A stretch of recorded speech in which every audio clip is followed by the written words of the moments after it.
Who doesn't love garden mums? Well, for today's project, we are taking these garden mums and we are going to make some metal planters that's going to take no more than an hour. Stick with me because I'm going to show you how to make it. I like the existing planter that comes with the mum, but I really wanted something a little bit more chic, a little bit more decorative for my front porch, and I think it looks great. So here are the materials you need. You need a big sheet of decorative metal. This is a 36 by 36 inch sheet. You can get them right at Home Depot. You're going to need some tin snippers, the Arrow Fastener riveter, and some rivets and washers, and a power drill and some sandpaper. And don't forget, you're going to need some brown paper. These are perfect for making patterns, and that's exactly what we need to do for this project. To create the pattern for this garden planter, I created a mark on the bottom. That was my starting point. And I lined that starting point up with the side of the paper and then very slowly rolled it along the paper using a marker to just drag along and create that curve. And when I got to that starting point, that's where I stopped. And then I just rolled it back up into place and did the same repeating pattern for the top of the planter. I used a ruler to finish off the pattern and join the two edges, and then I cut it out. Now it's time to test the pattern because we want to make sure we actually did a good fit. So I wrapped it around and made sure that it was a good fit, and I did put an extra 1 inch on both sides of the pattern because I wanted to make sure there was enough overlap for us to be able to put those rivets in there to secure it. So it looks really good and I was happy. If you're making two planters, cut out two patterns and lay it exactly like this so that they both fit. For this project, we're only going to cut one out. So I traced it with a marker and I made sure that I kept my hand lifting that aluminum off of the table because I tell you that marker will go straight through those holes. I used my tin snips to cut out the pattern from the aluminum sheeting, but here's the thing, be sure to wear some gloves because this metal is so sharp once you start cutting it, and you will get some scrapes and scratches all over your hands if you're not careful. So let's go ahead and test out this piece that we cut out. It looks pretty good. Now we can wrap it around and see if it actually fits. And if we did this properly, it should fit. And it does. Let's turn it around. Make sure we've got a nice seam here, and we do. All right, let's go ahead and sand this baby down so we don't cut our fingers anymore.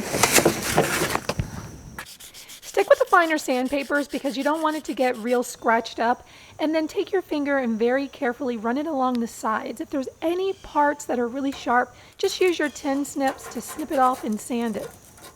I love the edge of this metal, that there was one solid piece, but then there was also these decorative holes. And so I decided to cut some of that off into two long strips.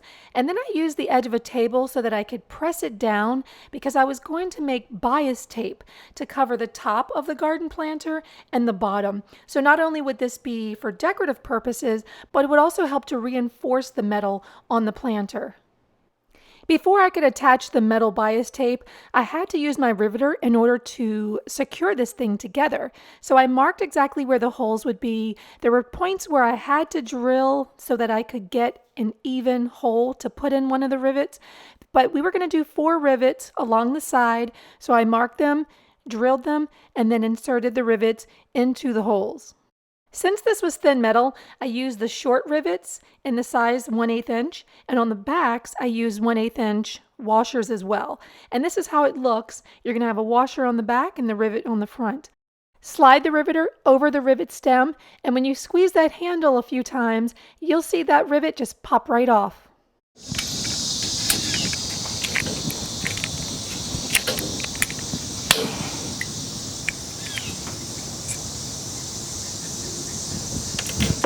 It's looking pretty good. Let's put some trim on the top and then we are done this planter. We can take the plastic off of the garden mum and then we've got planters for the front. So let's go ahead and finish this off. So with the body held together by 4 rivets, now we were ready to add the trim to the top, that trim that we cut earlier from the edging of the sheet metal. And you notice here that the holes don't quite match up.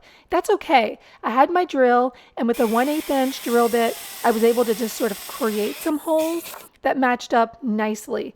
I put the rivets in there after a little bit of sanding, and then used my riveter to snap off those rivet tails and just held it in place probably about every 6 to 8 inches.